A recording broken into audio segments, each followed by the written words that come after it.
Bonsoir et bienvenue à votre débat dans la circonscription de Gaspé des candidats aux élections provinciales. Alors, mon nom est Dominique Fortier et ce débat est présenté par la Chambre de commerce de la Haute-Gaspésie ainsi que le journal L'Avantage gaspésien. Et avant d'aller plus loin, on vous présente le président de la Chambre de commerce de la Haute-Gaspésie, Steve Ouimet, qui va venir vous adresser quelques mots.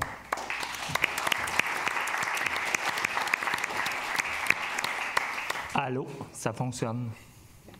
Donc, Madame la candidate, Messieurs les candidats, Mesdames et Messieurs du public, soit en direct ou à la télévision par le web, merci et je vous souhaite la bienvenue et surtout merci de vous intéresser à la politique du Québec et de votre région. Depuis plusieurs années, notre territoire de MRC tente de favoriser une meilleure qualité de vie pour l'ensemble de ses concitoyennes et de ses concitoyens. Nous tentons de créer des emplois, d'attirer de nouveaux arrivants, de diminuer les impacts de la pénurie de main-d'œuvre et aussi de lutter contre l'exode rural et la pauvreté. L'ensemble de nos municipalités ont une très grande importance à nos yeux et votre Chambre de commerce s'en préoccupe fortement. Des entreprises en Haute-Gaspésie, il y en a et les entrepreneurs du territoire veulent participer à l'essor positif de notre région. Nous sommes dynamiques et même que d'autres territoires de MRC envient notre dynamisme unique et mobilisant. Un plan de développement socio-économique a même été mis en place dans les dernières années et ça nous emmène à développer notre image de marque, les valeurs hautes-gaspésiennes et surtout notre esprit libre. Malgré ça, plusieurs entreprises et organismes de la région ont développé leurs services et souhaitent obtenir du financement des différents ministères québécois. Des projets qui traînent encore et encore et encore, pas parce qu'ils n'ont pas été montés ou pas parce qu'il n'y a pas eu de travail.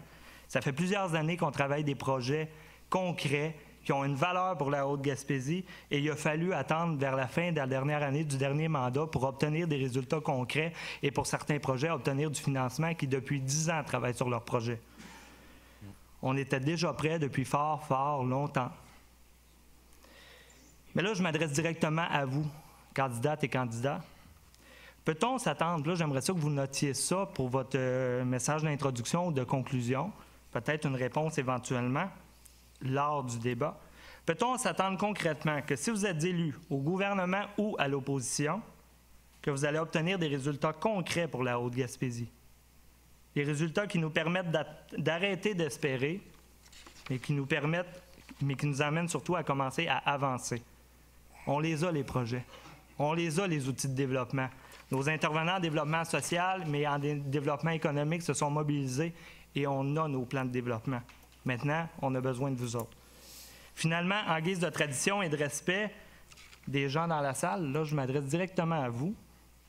On va vous demander de fermer ce qu'on appelle les téléphones sans fil, les iPods, les tablettes électroniques, ordinateurs, les pages. Ça existe encore, ça, des pages? Je me suis posé la question, je ne sais pas, mais en tout cas, fermez-les. Ça va être bien important, parce que surtout que c'est capté par la télévision. Ça va être diffusé sur le web et à la télévision.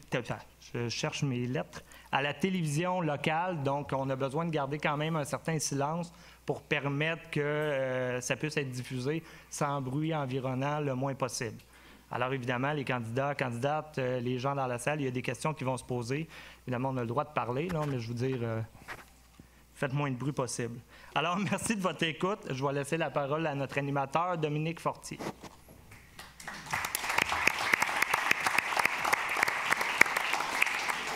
Alors, merci Steve. Alors, j'aimerais aussi souhaiter la bienvenue aux 4 candidats qui ont bien voulu se prêter au jeu. Merci. Alors, M. Louis Leboutier de la Coalition Avenir Québec, Mme Mégane Perry-Malençon du Parti québécois, bonsoir. M. Alexandre Boulay du Parti libéral. Allô. Et M. Alexis Dumont-Blanchet de Québec solidaire. Bonsoir. Alors, merci à vous tous. Alors, pour brièvement vous expliquer comment ça va fonctionner ce soir, le débat est divisé en différents volets où nous allons traiter de différents aspects qui touchent la Haute-Gaspésie. Chacun des candidats sera invité tout d'abord à répondre à la question de façon individuelle et ensuite il y aura une mêlée de quelques minutes où les candidats seront invités à échanger entre eux sans intervention de ma part évidemment, sauf si ça va un petit peu trop loin. Donc on invite évidemment les gens à respecter les temps alloués pour les temps de parole individuels et à respecter les autres également, tenter de ne pas trop couper la parole et tenter de demeurer respectueux dans les échanges. Alors pour ma part, c'est c'est le rôle que je vais jouer dans ce débat. Et pour ce qui est des questions du public, il y en a plusieurs qui nous ont été plusieurs questions nous ont été parvenues au départ. Donc, les questions sont incluses à l'intérieur du déroulement. Alors, si on commençait immédiatement avec les allocutions d'introduction. Alors, l'ordre des candidats a bien sûr été choisi au hasard avant le déroulement du débat. Donc, pour cette première allocution, ça sera 1, 2, 3, 4. Donc, M. Leboutier, Mme Perry-Melançon, M. Boulay et M. Alexis Dumont-Blanchet. Alors, pour cette allocution d'introduction, vous aurez 2 minutes chacun et Cassandra vous fera signe lorsque vous serez sur le point d'atteindre le temps limite. Donc, afin de vous présenter d'une façon quelque peu différente, nous vous invitons à nommer 3 mots qui vous caractérisent, ainsi qu'une valeur importante que vous ont inculquée vos parents. Par la suite, vous nous ferez part de 2 priorités susceptibles de favoriser le développement socio-économique de la Haute-Gaspésie. Alors, M. Leboutier, le plancher est à vous. Merci. Est-ce qu'on m'entend bien? 2 minutes pour vous dire 3 mots. Ça commence. 3 mots. 1, 2, OK. Travailler avec ça, c'est l'enfer quand on est habitué à travailler avec un microphone dans les mains depuis le début. Moi, je suis un gars qui est dynamique, premier mot, parce que je me lève le matin comme travailleur autonome et je fonce dans la vie. J'ai 51 ans et j'ai toujours été prêt à rencontrer mon monde, mes Gaspésiens, et de dire qu'est-ce qui est dynamique pour vous? Bien, c'est de développer les entreprises du coin parce que je suis agent publicitaire. Et j'ai toujours été aussi respectueux comme 2e mot, respectueux de la nature, respectueux de l'environnement, respectueux de mon prochain, surtout, c'est très important. Et j'aime le monde. J'aime rencontrer le monde, j'aime jaser avec vous, les gens des MRC, et surtout la Haute-Gaspésie.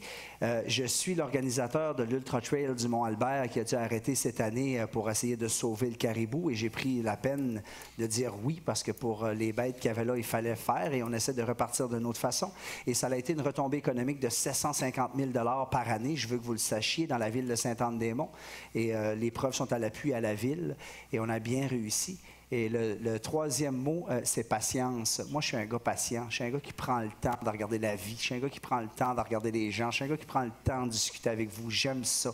J'ai la patience. J'ai 3 enfants, 23, 22 et 14 ans. Il faut être patient souvent. Et j'ai une belle famille et la vie me récompense très bien. Je suis Louis Leboutillier, candidat de la CAQ. Est-ce qu'on... J'aurais aimé ça savoir combien de temps il reste à 30 secondes? Bien, merci de m'avoir écouté. Ce soir, on va prendre le temps de jaser ensemble et puis on va vous amener de nouveaux projets, Sainte-Anne-des-Monts, de nouvelles idées, comment faire pour se rendre plus loin aujourd'hui avec les anciens gouvernements. Il faut que ça change. Et dans les 15 secondes qui me restent, je vous dis bonne soirée, bon débat et bonne chance à tous les candidats. Et merci aux télévisions et à tout le monde d'être là. Merci beaucoup. Alors, Mme Perry-Melançon, la parole est à vous. Alors, bonsoir tout le monde. Je suis la candidate du Parti québécois et je souhaite faire de la politique autrement. Alors, je dirais que les qualités qui me définissent sont l'honnêteté, l'intégrité et je crois que mes parents, on parlait de valeurs familiales, m'ont appris à être fière de ce que je suis. On est 3 filles chez moi et je me trouve devant vous à être peut-être, qui sait-on, la première députée femme élue à l'Assemblée nationale du Québec. Alors, pour moi, c'est une fierté de pouvoir représenter toutes les femmes qui ont tracé la voie avant moi. Alors, comme vous, j'en ai assez des promesses électorales et à coups de milliards qui ne pourront pas être réalisés. Mon parti est réaliste et il est surtout respectueux de la population. Le Parti libéral me désespère avec les cadeaux qu'il a distribués en fin de mandat et toutes ses récentes promesses. J'ai travaillé près de 2 ans pour le député de Gaspé, Gaétan Lelièvre, en pleine période d'austérité causée par le gouvernement Couillard. Alors, j'ai vu de près la détresse des gens. Personne n'a été épargné par les mesures d'austérité. Et aujourd'hui, le candidat libéral porte le poids du bilan du parti qu'il a choisi de représenter. Je suis convaincue que la CAQ ne représente pas un changement souhaitable pour la région. C'est un parti qui ne veut nous arriver avec des solutions toutes faites sans prendre la peine de nous consulter ou de nous connaître. Quant à Québec solidaire, le cadre financier proposé soulève de nombreux questionnements. Alors, première priorité pour la région, c'est de contrer la dévitalisation du territoire en maintenant des services de proximité, en permettant à nos jeunes de rester en région et en étant attractifs pour les gens d'ailleurs. Pour ça, il faut créer davantage de liens entre le marché du travail et nos institutions d'enseignement. Il faut des programmes de formation, comme par exemple au centre de formation professionnelle ici. Des bons emplois bien rémunérés et des milieux de vie stimulants. Le Parti québécois travaillera, entre autres, à décentraliser des bureaux de services en Haute-Gaspésie. Madame Perry-Melançon, votre temps est écoulé. Je suis désolé. Il faut porter attention parfois, Madame Cassandra, avec les pancartes. Alors, Monsieur Boulay, la parole est à vous. Bonjour tout le monde, Alexandre Boulay, j'ai 37 ans, je viens de Rivière-au-Nord, je suis ingénieur en matériaux et en métallurgie. J'ai 3 petites filles de 3 ans, 8 ans et 10 ans. Si je me lance en politique aujourd'hui, c'est parce que je crois en la Gaspésie, puis je crois en la Haute-Gaspésie. Je pense vraiment qu'on peut travailler ensemble et on peut faire avancer la région. Au cours des derniers mois, je me suis promené beaucoup. J'ai rencontré des gens que je ne connaissais pas ici il y a 3 mois. Aujourd'hui, je pense qu'on a réussi à établir une bonne relation. Puis je suis très sensible aux défis que vous vivez, puis je veux vraiment être votre porte-parole à Québec. Si on regarde parmi on demandait 3 qualités ou trois mots qui nous caractérisent. Pour moi, d'un, c'est le dynamisme, la détermination, puis je dirais aussi la loyauté. Une valeur que mes parents m'ont apprise, puis en passant, mon père qui est ici aujourd'hui, il m'a toujours appris à respecter les autres, puis à traiter les autres comme on aimerait être traité. Fait que pour moi, c'est quelque chose qui est extrêmement important. J'ai fait ma carrière principalement chez LM Wind Power dans le développement économique. J'étais le premier employé de LM il y a 13 ans passés. C'était un rêve quand j'avais 23 ans. Aujourd'hui, on est 450. Fait que je suis quelqu'un qui aime développer une vision, travailler avec les gens, puis faire ce que plusieurs personnes croient qu'il n'est pas possible. Donc, pour répondre à votre appel, M. Ouimet, je suis la personne qu'il vous faut pour faire avancer la Haute-Gaspésie. La Haute-Gaspésie n'a pas les moyens aujourd'hui de se ramasser en deuxième opposition.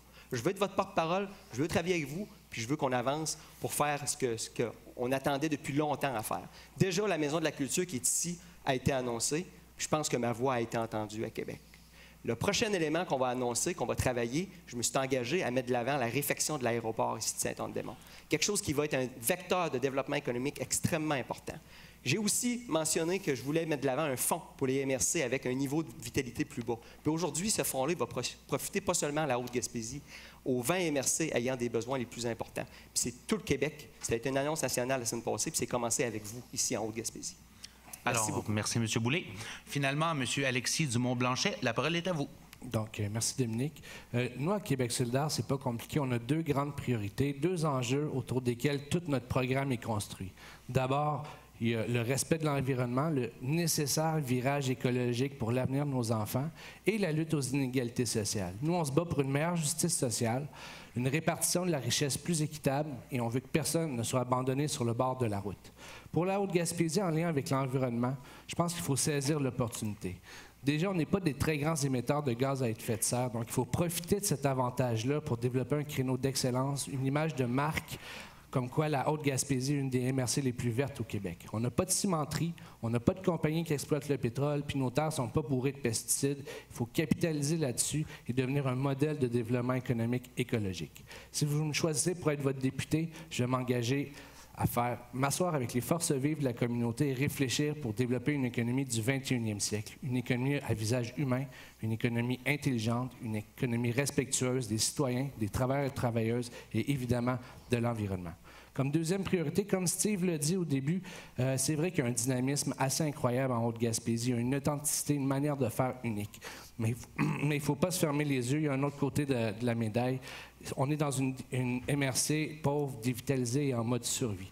Donc, déjà, il faut arrêter de couper, mais plutôt réinvestir dans les services publics et parapublics pour accompagner les plus vulnérables de notre société à sortir de la tête de l'eau. Ces gens-là, à Québec solidaire, on ne va pas les oublier. On va les accompagner afin qu'ils reprennent un contrôle sur leur vie. On va faire les efforts nécessaires pour les insérer ou les réinsérer socialement et professionnellement pour que tout le monde puisse contribuer au dynamisme et à la prospérité de la Haute-Gaspésie. Sinon, pour les 3 mots, je dirais franchise, honnêteté, courage. Et qu'est-ce que mes parents m'ont appris, c'est à foncer dans la vie. Alors, merci beaucoup, M. Dumont-Blanchet. Alors, maintenant que vous avez un aperçu de qui sont nos candidats, on va entrer dans le vif du sujet avec le premier volet qui touche le développement économique et social. Donc, on lancera 3 questions à nos 4 candidats auxquelles ils auront 1 minute 30 pour répondre. Après ces 3 questions-là, il y aura une période de débat ouvert. Alors, question numéro 1 qui a été proposée par la MRC de la Haute-Gaspésie. L'immigration en région, le vieillissement de nos populations, l'implantation de programmes de formation adaptés à la réalité du monde du travail, la difficulté de recrutement de main-d'œuvre dans tous les domaines sont tous des facteurs importants avec lesquels les entreprises et les organismes de la Haute-Gaspésie doivent conjuguer. L'État québécois doit évidemment jouer son rôle dans la création et le maintien de la main-d'œuvre dans la MRC. Alors, la question, qu'est-ce que vous et votre parti proposez pour répondre aux enjeux démographiques de notre territoire? Et Mme Perry-Melançon, on commencerait avec vous. Alors, c'est vrai que c'est un enjeu, c'est l'enjeu prioritaire en Haute-Gaspésie, le fait que c'est un territoire qui est dévitalisé. Alors, bien sûr, il faudra s'attaquer à tout ce qui touche à la création d'emplois, la main-d'œuvre. Alors, bien sûr, c'est sûr qu'on a perdu aussi des familles dans les dernières années qui ont dû quitter la région parce qu'ils ont perdu carrément leur poste à cause des compressions budgétaires. Alors, c'est certain que ça, c'est un frein, mais il va falloir être axé plutôt sur le retour et la rétention de nos jeunes en région. Alors, pour ça, je m'engage, moi, à soutenir les programmes du Centre de formation professionnelle parce qu'il y a de l'emploi là-dedans. Nos jeunes, il faut seulement leur faire la promotion de ces emplois-là en électricité, en plomberie, en mécanique, leur dire qu'il y a des débouchés et les conditions salariales sont intéressantes. Alors, il y a un avenir. Et pour ça, pour aussi le retour des jeunes, eh bien, nous, au Parti québécois, on croit en un crédit d'impôt remboursable de 15 000 $ sur 5 ans pour s'assurer que les jeunes reviennent en région. Donc, ça, c'est une mesure qui a été implantée seulement pour les retours en région. Alors aussi, on a une belle stratégie Vivre en Gaspésie pour attirer plus de nouveaux arrivants et il faudra continuer à soutenir ce genre d'initiative-là. Je vais vous regarder, madame. OK, donc 15 secondes.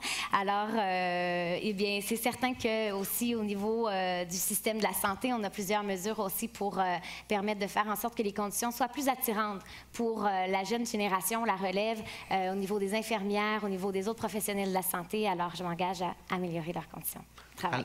Merci, Mme Perry-Melançon. Alors, M. Alexandre Boulay, vos réflexions à ce sujet? Effectivement, il y a eu une baisse démographique énorme depuis 20 ans en Gaspésie. On parle qu'on a perdu environ 15 000 personnes, c'est-à-dire que la population est passée de 106 000 à 92 000. Si on regarde la Haute-Gaspésie, les défis qu'on a ou la situation à laquelle on fait face, c'est qu'on n'a pas de grosses entreprises. Par contre, on a un tissu entrepreneurial qui est important. Puis, il y a beaucoup d'entreprises qui engagent 5, 6, 7 personnes. Donc, il va falloir s'assurer de supporter ces entreprises-là pour qu'ils puissent se moderniser. Je prends pour exemple Damabois, qui a un projet de modernisation sur lequel il faut travailler. On parle aussi de Biotep à Capcha, un autre exemple d'une entreprise qui veut grossir, mais qui regarde pour aller vers des marchés extérieurs. Puis moi, je m'engage à travailler pour attirer, puis moderniser, puis innover dans ces entreprises-là. C'est ce que je vais faire. Je vais être un partenaire. Par rapport à la main-d'œuvre, il va falloir s'assurer que les gens qui sont ici, qu'on puisse aller amener un maximum de gens sur le marché du travail. On va parler, par exemple, d'étudiants qui peuvent travailler à temps partiel, mais aussi aller faire leur DEP, par exemple, à temps partiel. On va mettre des programmes de l'avant comme celui-là. Il va y avoir aussi des programmes pour que les personnes qui soient prêtes à prendre leur retraite puissent travailler quelques années de plus s'ils le désirent, puis d'avoir un avantage fiscal à le faire. Donc, ici en Haute-Gaspésie, on a aussi un fonds que je vous ai parlé tout à l'heure, le fonds pour les MRC avec un besoin en vitalisation qui va être mis de l'avant. Donc, ça va permettre à tous ces entrepreneurs-là de pouvoir avancer, de pouvoir profiter. Donc, comme je le disais, je vais être un partenaire au niveau économique pour s'assurer de créer de l'emploi ici. Merci, M. Boulay. Alors, Alexis Dumont-Blanchet, la parole est à vous. Oui. L'immigration, les nouveaux arrivants, c'est pas juste de l'économie. Il faudrait arrêter de les considérer juste comme de la main-d'œuvre. C'est avant tout des personnes qui viennent ici pour avoir une vie, pour participer à la vie communautaire. Donc, c'est peut-être ça le problème. On aura beau avoir les meilleurs emplois du monde, et on sait qu'il y en a en Haute-Gaspésie des bons emplois. Si on manque de services à la population, s'il n'y a pas de vie communautaire, s'il n'y a pas grand-chose à faire après 5 heures le soir, bien, le monde, ils ne vont pas rester. Puis, on le sait, au Québec, il y a 14 régions sur 17 qui se sont donné la démographie comme priorité numéro 1. La lutte, elle va être rude, là. Donc, la solution pour la Haute-Gaspésie, on pense que oui, il faut continuer à soutenir le beau travail que font les ressources qui attirent le monde ici, que ce soit les SANA, les places aux jeunes, la stratégie de développement durable, mais il faut aussi travailler sur la rétention des gens qui sont nés ici. Il ne faut pas les oublier, hein. Il y a plein de gens qui sont nés ici qui partent, donc il faut trouver un moyen de retenir ces gens-là aussi. Et les nouveaux arrivants, on a beau attirer beaucoup de monde, il y en a aussi encore trop, ils sont trop nombreux à quitter après les 5 premières années. Donc on pense que ça passe par un tissu social fort et inclusif, et des services directs à la population, que ce soit en santé, en éducation, avec des commerces de proximité aussi qui sont trop souvent sur le respirateur artificiel, et aussi les infrastructures en loisirs. Pour l'immigration, nous, on veut créer des carrefours en immigration. Dans le fond, on veut faire un guichet unique pour accompagner les immigrants vraiment s'enraciner en région. On veut les accompagner de A à Z dans leur processus d'intégration. Alors, merci, M. Dumont-Blanchet. Et finalement, M. Louis Leboutillier. Merci. Nous, en immigration, on voudrait avoir un retour au travail pour les gens qui sont déjà ici. Il faut se servir de la main-d'œuvre qu'on a ici.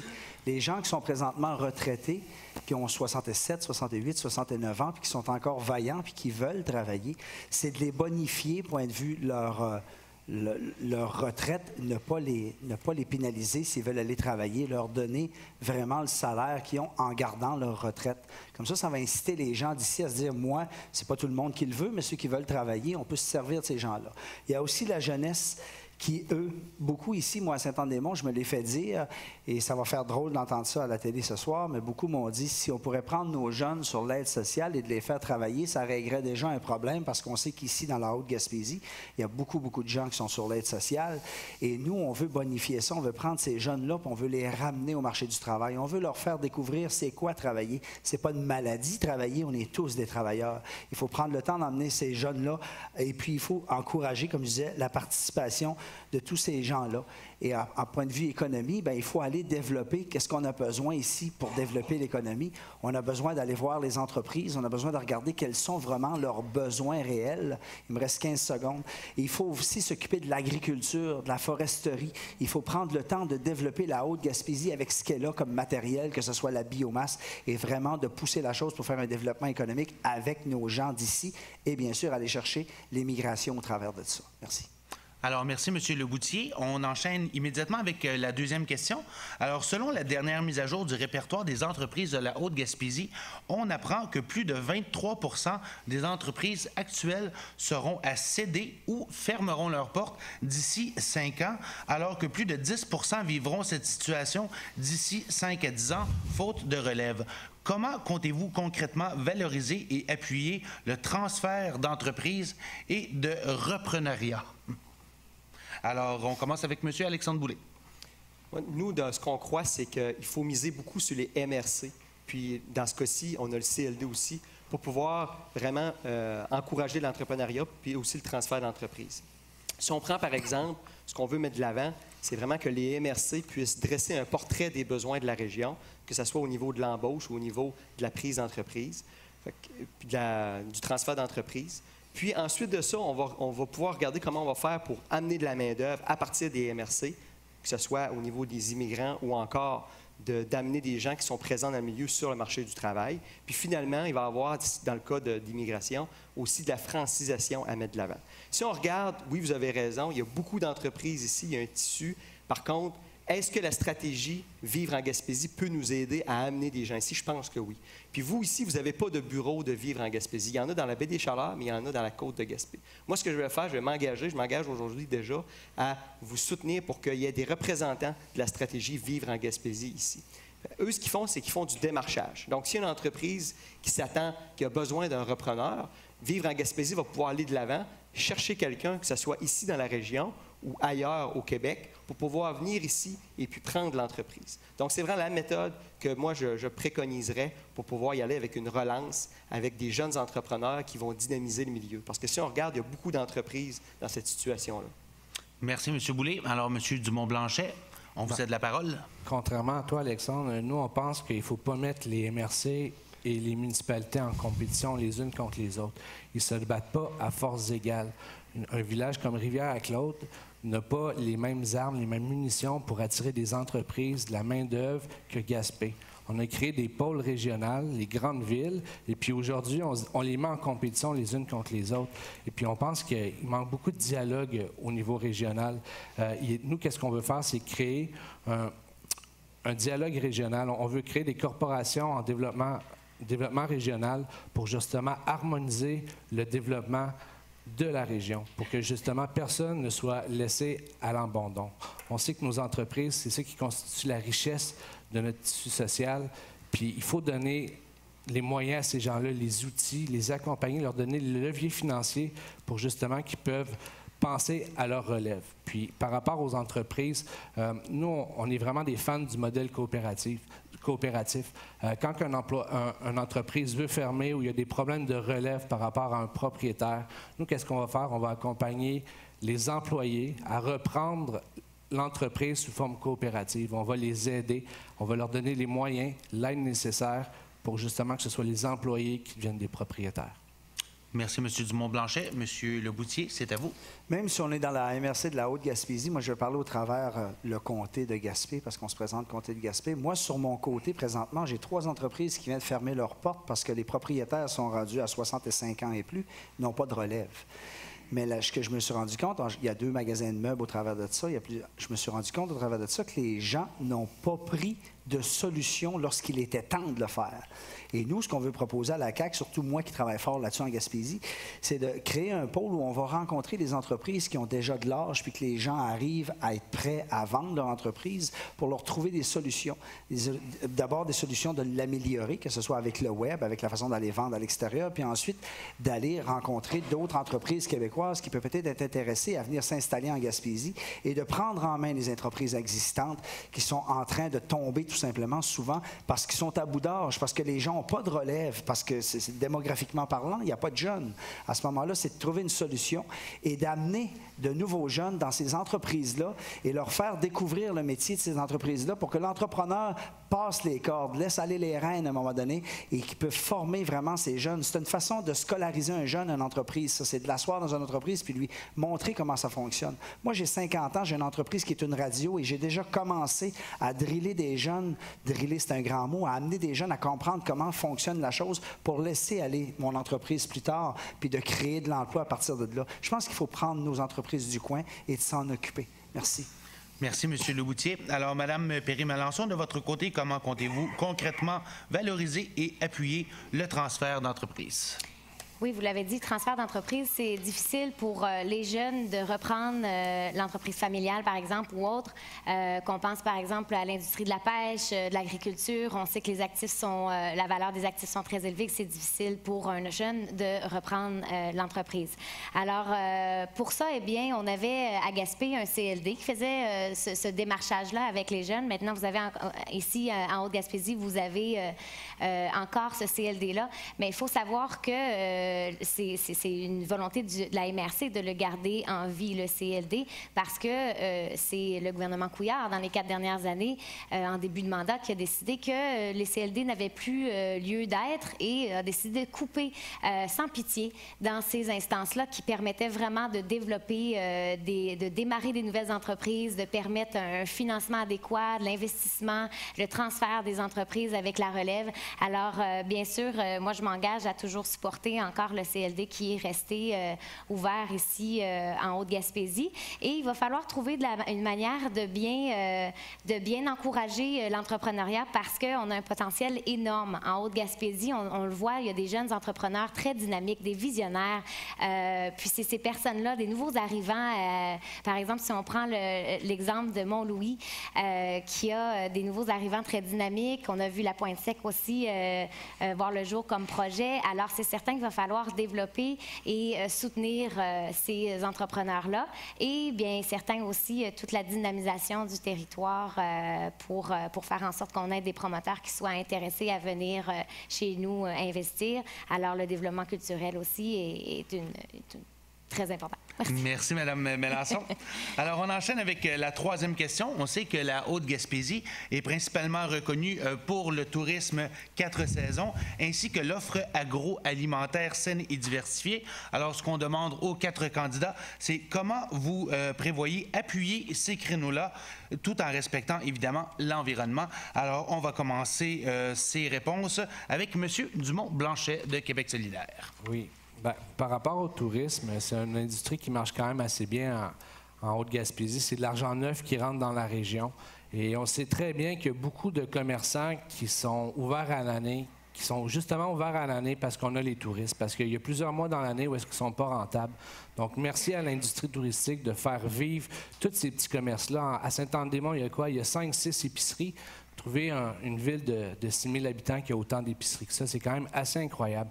Pour les projets, les futurs projets de développement touristique, bien, on va faire comme à peu près tous les autres projets. S'ils respectent l'environnement, si c'est des projets qui font travailler des gens d'ici, on va les analyser, puis on va être pour. Par contre, il faut faire attention aussi de ne pas mettre tous nos œufs dans le même panier. On a vu la Gaspésie, c'est beaucoup développé avec des mono-industries, que ce soit le bois, la pêche, les mines. Et puis à chaque fois qu'il y a une crise dans ces secteurs-là, ça a laissé des cicatrices profondes dans la région. Donc, il faut vraiment être vigilant de ne pas mettre tous nos œufs dans le même panier et diversifier notre économie. Le créneau agricole en est un très bon. Je pense qu'il y a beaucoup de potentiel en Haute-Gaspésie pour l'agriculture. Nous, on favorise les circuits courts. On veut qu'il y ait des petits maraîchers. On le voit un peu partout. Il y a des marchés publics qui sont en train de sortir. Il y en a à Capcha, il y en a à Mont-Louis, à Sainte-Anne-des-Monts. J'espère qu'il va en avoir un jour. C'est une nouvelle demande que les gens ont et puis ça fait travailler beaucoup de gens. Si tous les Gaspésiens consommaient juste des carottes gaspésiennes, ça créerait environ 120 emplois et puis ça occuperait au moins 40 hectares de terre.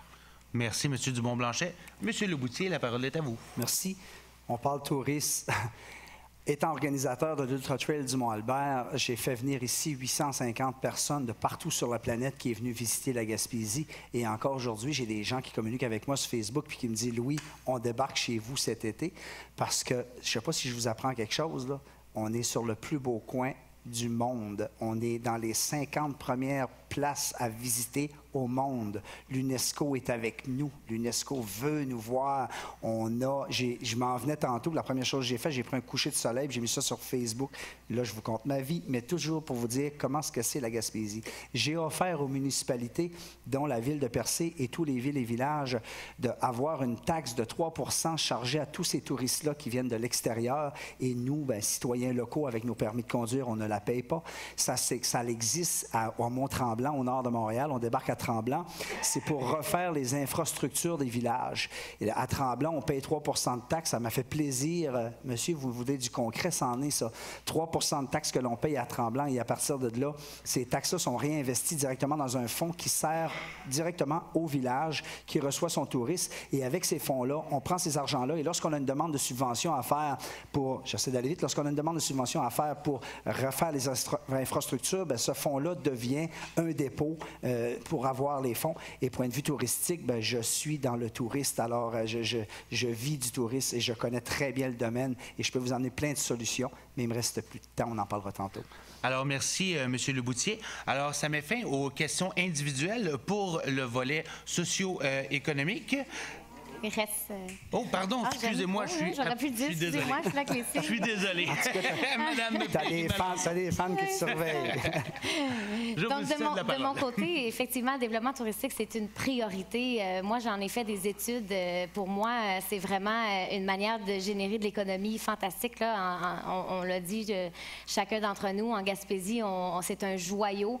Alors, il faut trouver une manière de faire en sorte que plus de touristes s'arrêtent. Ce ne soit pas seulement de passage en Haute-Gaspésie pour se rendre, par exemple, à Percé, les destinations plus connues.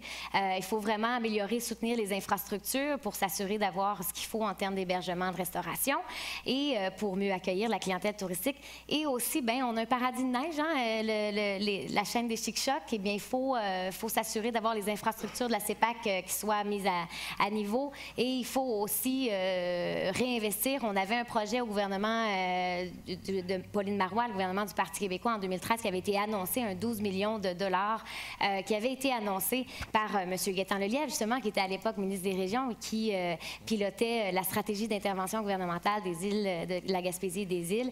Alors, moi, je veux le remettre en marche, ce projet-là, parce qu'il a été coupé par le gouvernement Couillard dès son entrée en pouvoir en 2014. Alors, pour moi, ça, c'était une manière de développer rapidement les chic-chocs, le tourisme. Et puis, si ça avait été fait il y a 4 ans, eh bien, on serait rendu encore plus loin. Et puis, le développement touristique bénéficierait à toute la population encore plus. Il y a aussi, par exemple, des organismes comme Exploramer qui ont des projets de remodernisation de leur équipement qu'il faut absolument soutenir. Alors, le Parti québécois s'engage à le faire. Et finalement, M. Boulay. Si en Haute-Gaspésie, vous avez la chance d'avoir beaucoup plus de restaurants puis aussi d'hôtels comparativement à ailleurs en Gaspésie, je pense que vous avez une capacité de retenir les touristes qui est particulière.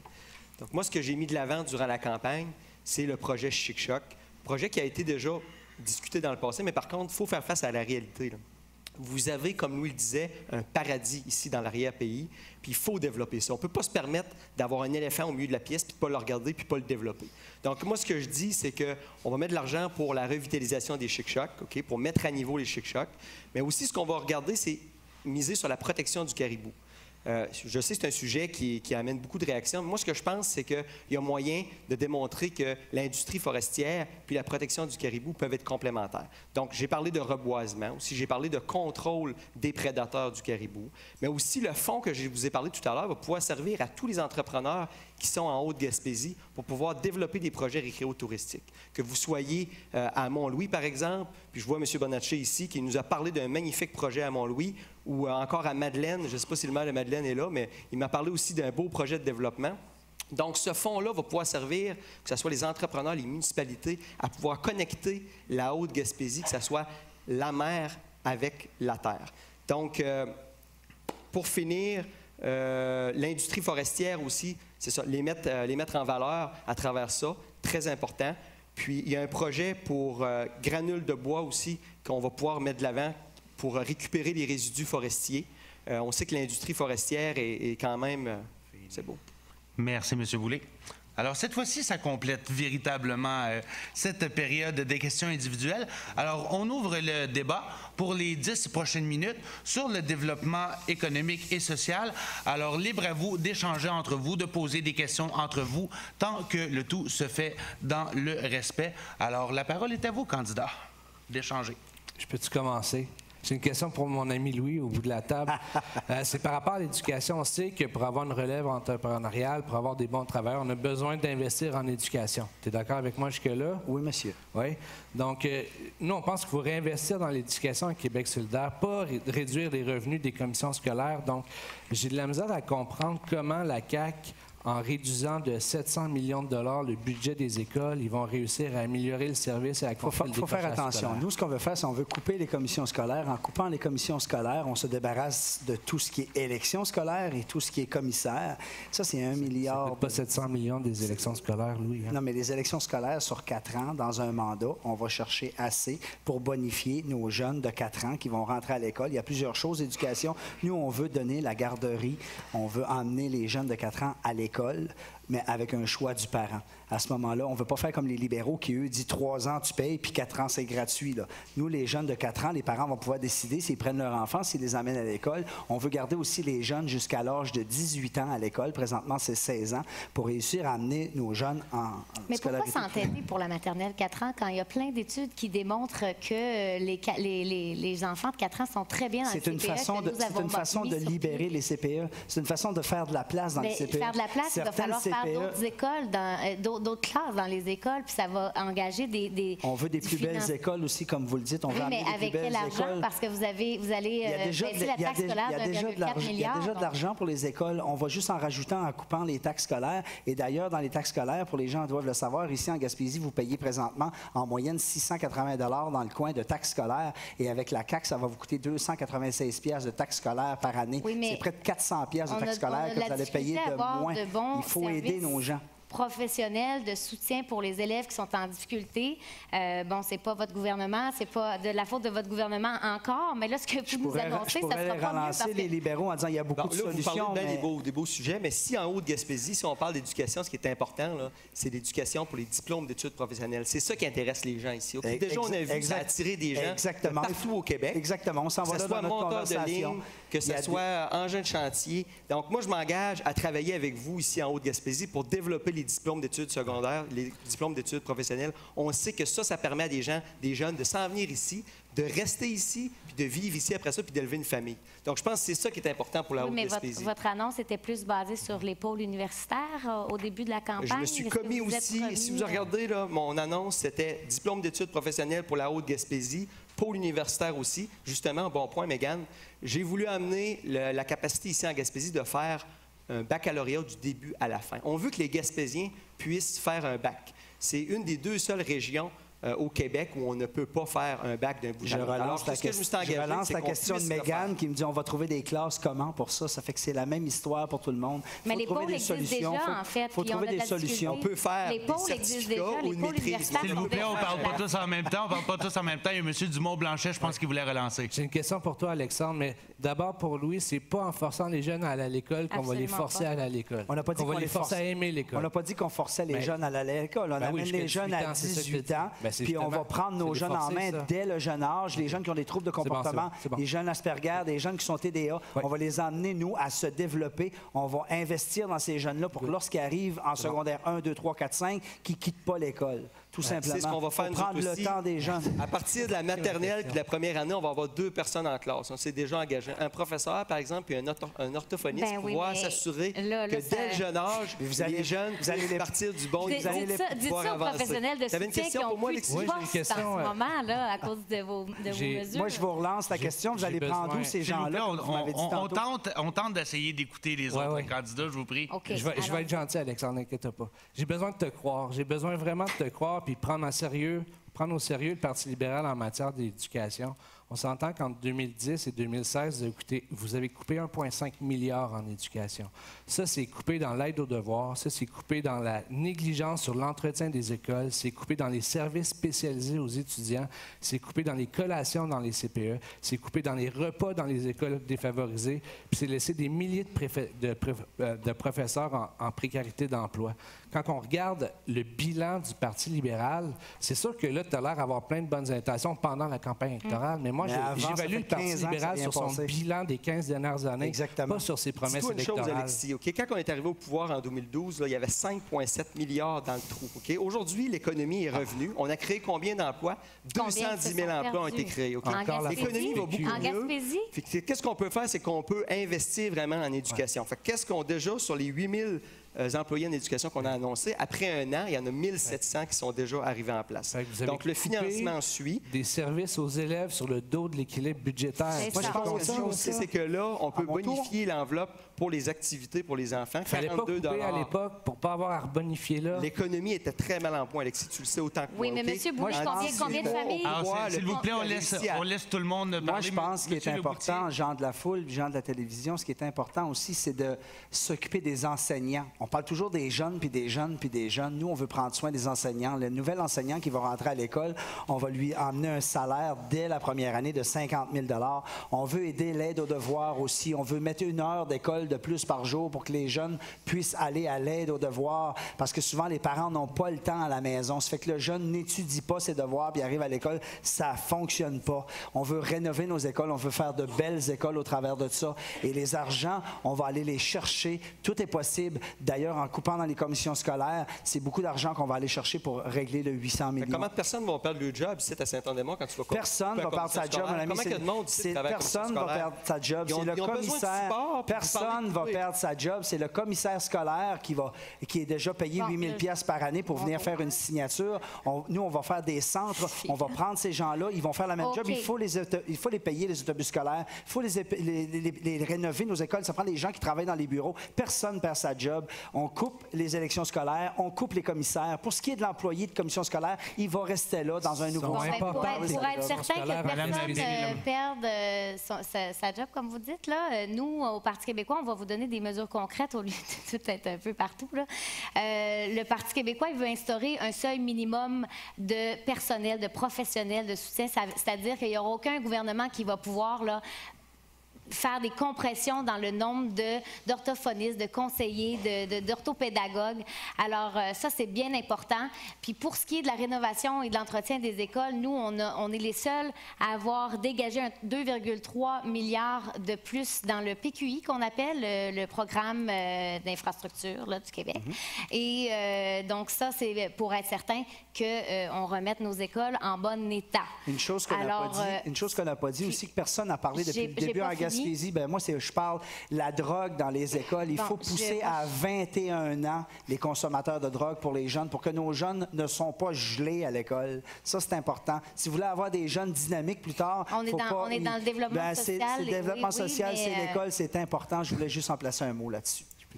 Oui, Mme Perry-Melançon, si vous voulez terminer votre intervention, puis M. Blanchet par la suite. Non, je ne vais pas faire de commentaires nécessairement là-dessus. Je vais peut-être attendre qu'on parle aussi au niveau du développement social. Je ne sais pas si on a fait le tour de la question de l'éducation ou que tu voulais rajouter quelque chose, mais je pense aussi qu'il faut s'assurer de rehausser le financement des organismes communautaires. On n'en a pas encore parlé au débat aujourd'hui. Ça n'a même pas fait l'objet de la discussion, alors que c'est super important. Ce financement-là a été complètement coupé dans les dernières années.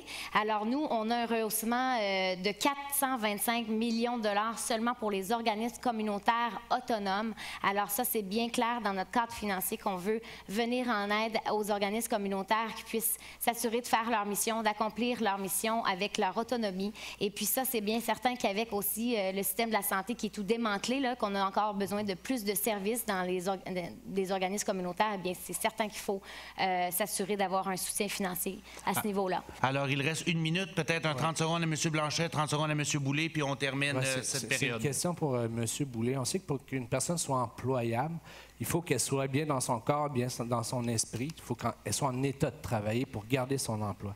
Donc, je me demande, dans le fond, pourquoi avoir coupé autant à l'aide sociale? Pourquoi avoir affamé des gens qui étaient déjà en mode survie? C'est une bonne question, Alexis. Je suis très fier de dire aujourd'hui, là, en Gaspésie, il y avait 6 000 personnes sur l'aide sociale. Ouais. Aujourd'hui, il y en a 4 000. Mais pourquoi ça? Moi-même, j'étais avant-hier dans une polyvalente où il y a des cours qui se donnaient sur comment réintégrer quelqu'un dans le marché du travail. Comment redonner confiance à quelqu'un qui était sur l'aide sociale, qui veut se relancer dans une entreprise, apprendre, faire partie de la vitalité économique du milieu. Explique pas. Donc, si on regarde ça, il y a 50 de moins d'assistés sociaux aujourd'hui en Gaspésie. Je pense qu'on peut être fiers. Parce qu'ils sont passés à la retraite, ces gens-là. Ils sont passés de la population active à la population inactive. C'est pour ça qu'il y en a 2000 de moins. Oui, on a réussi à intégrer, puis le taux d'intégration est environ de 50 4 ans d'austérité pour... Là, on est en programme électoral, puis on injecte de l'argent. On a ramené les finances 4 ans d'austérité.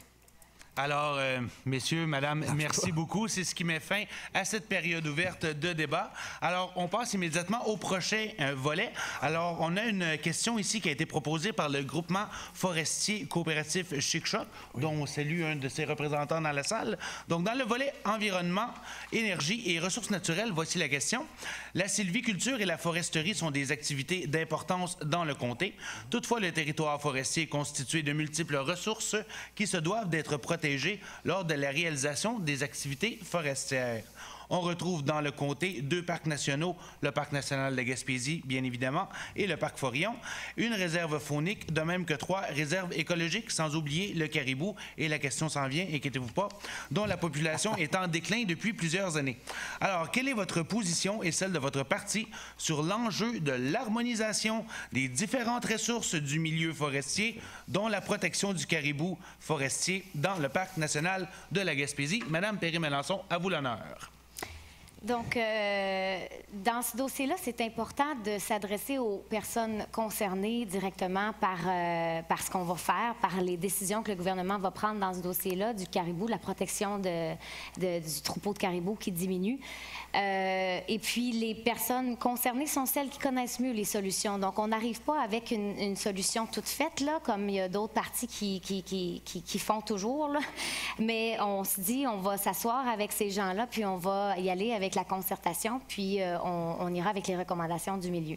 Donc, il n'y aura pas d'imposition d'une aire protégée ou quoi que ce soit avant d'avoir consulté la population là-dessus. Monsieur Boulay, la parole est à vous. Par rapport au caribou, moi, j'ai eu beaucoup de discussions avec le milieu. Ce que j'ai compris, c'est que, premièrement, le reboisement peut aider beaucoup.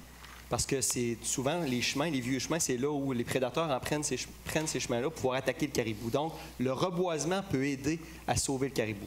C'est ce qu'on va regarder. Puis le contrôle de la prédation aussi, il y a des moyens qu'on peut changer. On peut regarder, changer des moyens pour pouvoir le faire. Ça, c'était une question.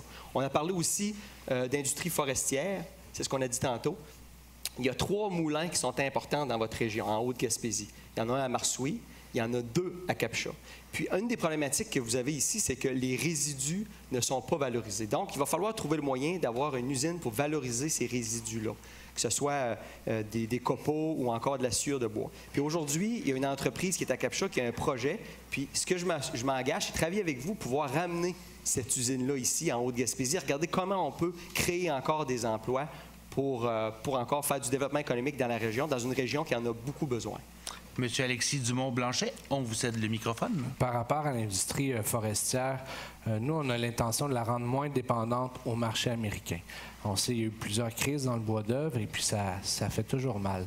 Donc, qu'est-ce qu'on veut faire? C'est on veut changer les normes du bâtiment. On veut utiliser beaucoup plus de bois que de ciment et d'acier lorsque c'est possible. C'est sûr que c'est pas tout le temps possible, mais quand c'est possible, on va le faire.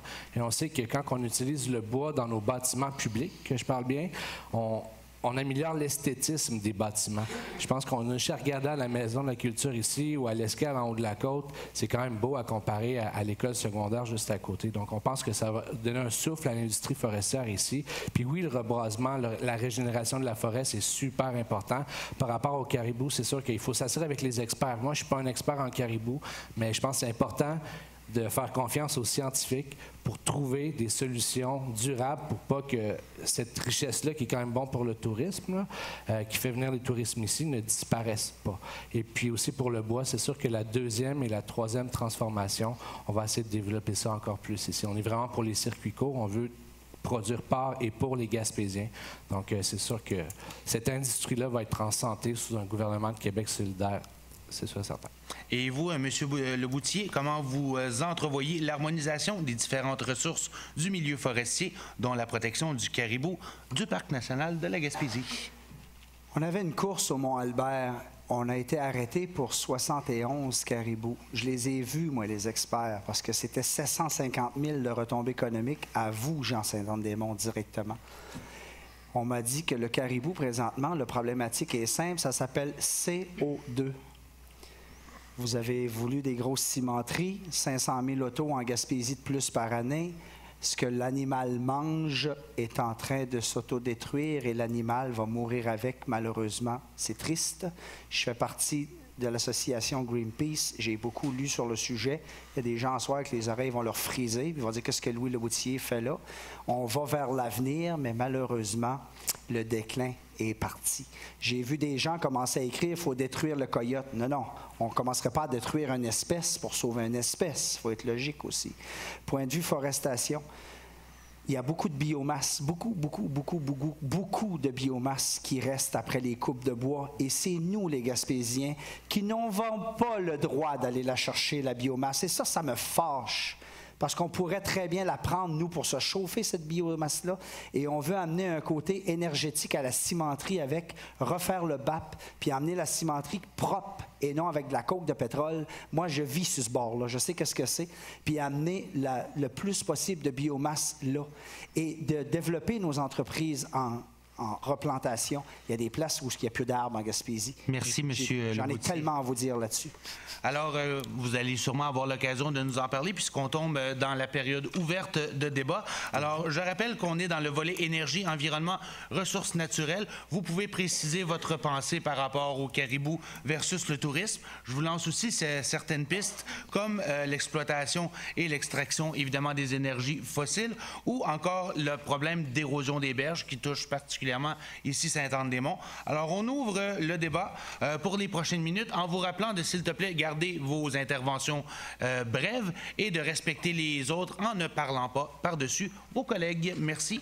Et mon débat. Il n'y aura plus de questions sur l'environnement, Dominique? Non, C'est à vous de Ben, débattre. en environnement, moi, j'en ai eu une question. C'est vous, le Parti québécois, avec Madame... je suis fatigué, là, mais le Parti québécois, avec votre seul premier ministre féminin qu'on a eu, j'ai vraiment un blanc, merci. Pauline Marois. Avec Mme Pauline Marois, qui a, vous voyez, ça arrive d'avoir un blanc, qui a voté pour une cimenterie, puis qui nous a offert 2000 jobs qu'on avait. Diane Leboutillier, qui est ma cousine, allait à la radio dire 2000 jobs pour une cimenterie. Aujourd'hui, 167 jobs pour 1 milliard d'investissements, 315 millions de vos poches, des miennes, qui a été investi. On aurait pu prendre ces argents-là puis l'injecter directement dans le récréo touristique. Bon, est-ce que c'est une dans question? 16 villages, oui, là, plutôt 16 que- villages à 30 Parlons millions, de on aurait l'avenir, pu Louis. prendre ces argents-là. Parlons puis de l'investir l'avenir. à Si on bonne regarde en avant, OK? On On s'en parle fiche. d'énergie. Je vais répondre à la Aller vers question. l'avenir. Excusez-moi, qui a été posée. excusez-moi, Je vais Mme répondre à la Péry-Melançon, question qui a été ensuite posée, M. Boulay. Parce qu'effectivement, je pense pas que vous avez de leçons à donner à personne par rapport à vos projets environnementaux, parce que vous avez à peu près rien dans votre programme pour venir en aide Nous, ou à on lutter veut contre créer une la ligne crise électrique climatique. de 945 Laissez-moi très répondre. grands watts. Monsieur Laissez-moi Leboutier, répondre. Vous on laisse avez Mme passé Melançon tout terminer. votre temps à parler de la cimenterie. Moi, je vais vous parler de mon programme pour la lutte contre le changement climatique, parce qu'on a un des meilleurs programmes. On l'a été mentionné par plusieurs analystes calés en environnement. Alors, on veut mettre fin à la filière des hydrocarbures. Ça, c'est clair. Il n'y aura plus aucun nouveau projet sous le gouvernement Marois. On veut passer au virage vert. On veut que le premier ministre soit le responsable du développement durable, et on veut même créer un ministère du climat, de l'énergie et de l'environnement. On sait qu'avec nos objectifs de 100 de vente de véhicules électriques d'ici 2035, on va avoir besoin de beaucoup plus d'énergie. Alors, c'est là que rentrent toutes nos sources d'énergie Il n'y a pas plus renouvelable. polluant qu'une batterie Nos d'un sources véhicule d'énergie électrique. renouvelables comme l'éolien, le solaire, la biomasse forestière, et par le fait même, l'éolien, si vous voulez en parler, je pense que votre Parlons gouvernement d'éolien, n'est pas justement. tellement... C'est vrai que- éolien, oui, votre vous en parlez gouvernement d'éolien. n'est pas tellement en Madame faveur. Melançon, on va donner la Oui. parole à M. Boulay à côté Fait et qu'on ensuite pourrait- à M. Blanchet. On pourrait regarder en arrière, comme M. Leboutillier fait, parler de cimenterie. Moi, ce que je veux regarder, c'est l'avenir avec vous autres. Puis, l'avenir, c'est l'énergie éolienne. On sait, on a des parcs qui vont être sur la fin de leur vie utile, ici en Haute-Gaspésie. Il faut préparer un renouvellement des parcs. Puis ce renouvellement-là des parcs va permettre aussi à avoir des revenus pour chacune des MRC de la Haute-Gaspésie. On sait que le parc éolien, par exemple, de Murdochville va être au bout de sa vie utile dans 2 à 3 ans. On a aussi celui-là de Capcha qu'on va pouvoir renouveler. Puis aujourd'hui, ce qu'on fait, c'est qu'on ramène des éoliennes qui sont beaucoup plus grosses. Au bout de la ligne, on produit de l'énergie qu'on va pouvoir soit consommer au Québec ou exporter.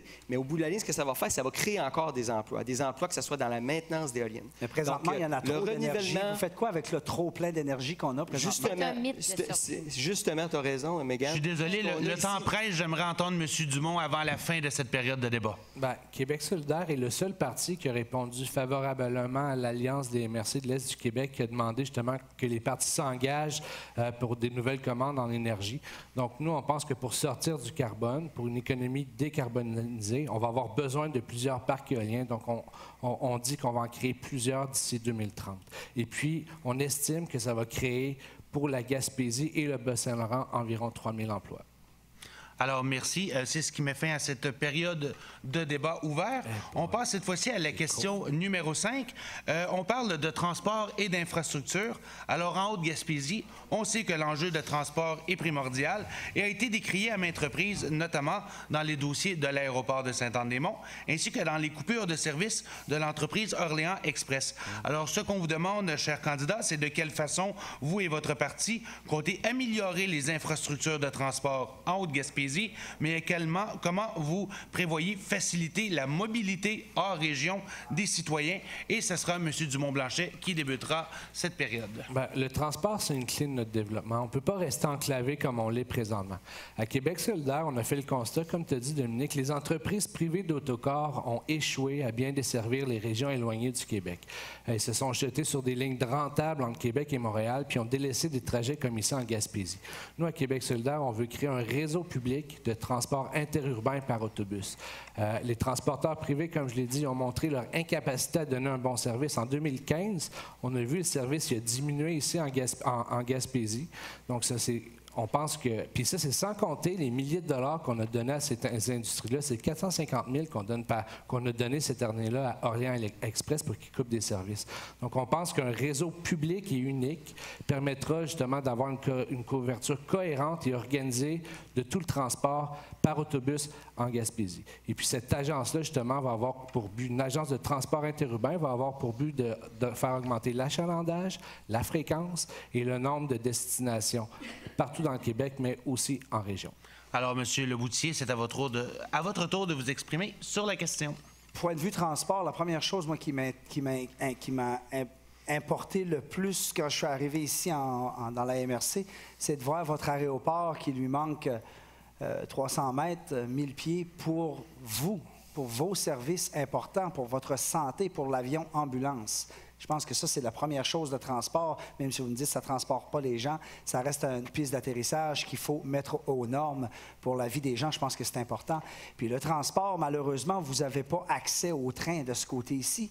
Mais de l'autre côté, de toute façon, le train, on nous a promis des millions et des milliards depuis des années, puis on ne l'a jamais vu, notre train. Depuis que je suis en Gaspésie, 10 ans, 11 ans, moi, je n'ai pas vu le train passer chez nous. Mais à partir de là, il faut vous trouver une solution de transport à amener plus de transport autobus, puis d'essayer de raccourcir les transports express, dire un transport express. Nous, on veut développer ce qu'on appelle le transport express. Au lieu de faire tous les petits villages, celui de Saint-Anne-des-Monts se rendra directement à Québec, de rajouter des formes de transport comme ça pour que les gens qui ont affaire à Québec puissent prendre un transport ici puis se rendre directement là-bas. Et non être obligé de faire petit village, ça prend du temps, puis on ne veut pas investir. Mais à partir de là, ça prend aussi un transport aérien, l'aéroport de Gaspé, qui doit être développé avec un coût de billet d'avion moins cher. On sait de quoi qu'on parle. M. Legault était propriétaire de Transat.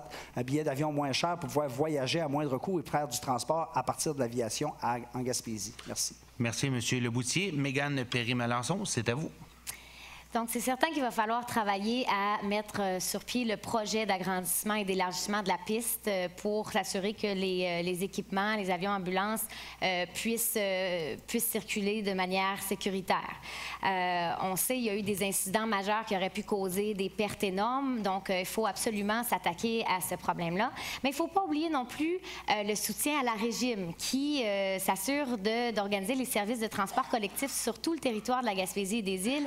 On sait que nos services de proximité, on tente de les garder, mais il y en a certains qu'on doit faire les traitements en santé, etc., à l'extérieur de la région. Alors, la régime permet de circuler d'une municipalité à l'autre et même de faire la navette pour aller au point de service offert par Orléans Express parce qu'on sait que les dessertes ont été diminuées dans le passé. Alors, il faut certainement, la régime est un bel exemple de modèle de quand on se concerte puis qu'on développe un projet avec des budgets convenables. C'est un modèle de réussite. Puis ça a été, c'est né, l'OSBL, l'organisme à but non lucratif, et a vu le jour en 2009 grâce à la CRE, la défunte CRE, qui a été abolie par le gouvernement libéral. Alors, réseau routier aussi, 15 secondes, il faut absolument régler le dossier, les dossiers comme par exemple la route de Tourelle. Il y a certaines études qui démontrent que c'est vraiment, vraiment dangereux, cette route-là. Alors, bon, je pense que là, j'ai vu en passant qu'il y avait des travaux qui étaient en train de se faire, mais c'est certain qu'au niveau réseau routier, il faudra réinvestir parce qu'il y a eu des coupures importantes dans le dernier mandat. Merci, Mme Perry-Melançon. Et finalement, M. Alexandre Boulay, pour les transports. Effectivement, plutôt que d'investir dans des structures, on a décidé d'investir dans des conditions de base. L'exemple, je pense, le plus flagrant, c'est 100 millions dans les aéroports régionaux, les infrastructures aéroportuaires. Ici, c'est un projet qui est prioritaire. Moi, je l'ai mis dans mes engagements, c'est-à-dire moderniser l'aéroport de Saint-Anne-des-Monts. Si vous n'avez pas de train, vous n'avez pas de port en eau profonde, c'est vraiment l'aéroport qu'il faut développer. Mais il n'y a pas juste ça au niveau des infrastructures de transport. Si on regarde aussi pour les touristes, on a Explorama avec un projet de transport de touristes, un projet qui va pouvoir améliorer, disons, les conditions financières d'Explorama, qui va donner un revenu de 60 000 $ par année.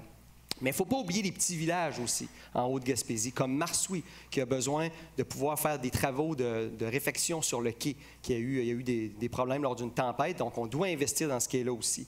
On pense à Mont-Louis, à titre d'exemple, qui a un projet pour un port de plaisance, pouvoir attirer, retenir les touristes. Ça, c'est un autre moyen On parle de transport, d'infrastructure, c'en est un qui est simple, mais qui peut avoir un impact sur une communauté comme Mont-Louis. Puis finalement, au niveau des voitures électriques, on peut être très fiers en Gaspésie. Puis ça, c'est une initiative qui part de la Haute-Gaspésie. C'est le système de bornes de recharge pour les voitures électriques qu'on va avoir bientôt. Il va en avoir plus de 100 tout le tour de la Gaspésie. Puis ça, je peux vous assurer qu'il n'y a aucun endroit en Amérique du Nord qui va être aussi bien desservi en termes de bornes de recharge. Donc, déjà là, on a une vision d'avenir. Puis on va travailler avec le transport pour connecter la Haute-Gaspésie sur le monde. Merci, M. Boulay. Merci. Alors, on a une courte période de débat. Là, je n'ai pas oublié personne. J'aimerais vous relancer concernant le transport en commun.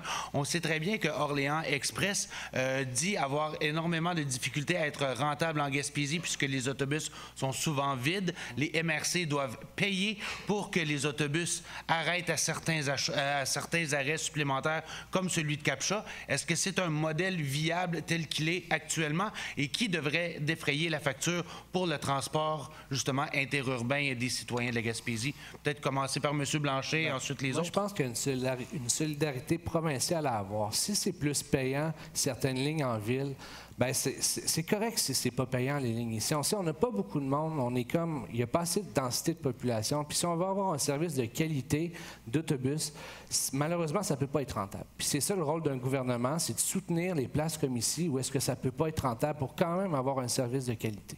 Il y a longtemps que c'est soutenu. Il faut savoir que le transport en commun, quand on parle d'Orléans Express, avant appartenait à des gens de Bonaventure. C'était des Arsenault, les propriétaires, et on leur a dit, si tu desserres la Gaspésie, tu peux avoir la ligne Montréal-Québec. On a dit à un autre, si tu desserres Toronto-Montréal, on va te donner le Lac-Saint-Jean, des choses comme ça. Il faut que ces transports-là restent ici, serviables et viables, payés par le gouvernement d'une certaine façon. On ne peut pas se débarrasser de ces transports-là. C'est la seule chose qui nous reste. On ne peut pas avoir de train, M. Boulay l'a dit, on ne peut pas non plus agrémenter les quais avec les bateaux, on n'est pas assez en eau profonde. Il faut, nous, les gouvernements, s'asseoir puis dire, OK, on aide le transport. C'est en mettant de la pression. Et nous, à la CAQ, on veut prendre vraiment ça à cœur puis dire, le transport, on l'amène même en express, si on peut, dans certaines zones pour que les gens peuvent se rendre à 20 minutes, embarquer transport puis directement à Québec. C'est sûr qu'on va me dire, ils sont juste 4 dans l'autobus, il n'y a pas assez de monde, mais il faut le faire. Il faut le faire. Il faut que le gouvernement paye pour que nos transports restent vivants. C'est ce qui fait voyager aussi nos touristes l'été et l'hiver. On en a besoin de ces transports-là. Merci, M. Leboutier. M. Boulay, et on terminera avec Mme Péry-Malençon. Moi, dans le fond, je suis très d'accord avec Alexis, ce qu'il a dit. Je ne répéterai pas ce qu'il a dit. Je vois que le modèle, le module, c'est surtout infrastructure. Est-ce que je peux parler un peu d'autres infrastructures? Oui. Cellulaire, moi, je pense que c'est extrêmement important pour la Haute-Gaspésie qu'on améliore la couverture pour être certain qu'il n'y a pas de coupure de service. Donc, moi, personnellement, je m'engage à mettre de l'avant vraiment compléter la couverture cellulaire en Haute-Gaspésie. Je pense que c'est un élément qui est extrêmement important au niveau des infrastructures. Et puis, Maison de la culture, on l'a déjà annoncé, c'est une infrastructure qui est au niveau culturel qui est important, qu'on va pouvoir compléter. Comme vous l'avez dit, je pense que vous avez attendu longtemps pour une annonce, mais moi, je m'engage à travailler avec vous autres pour vraiment compléter ce projet-là. La Marthe, l'eau potable, on sait que le projet va aller de l'avant. La Marthe est une petite municipalité, mais elle a besoin de support.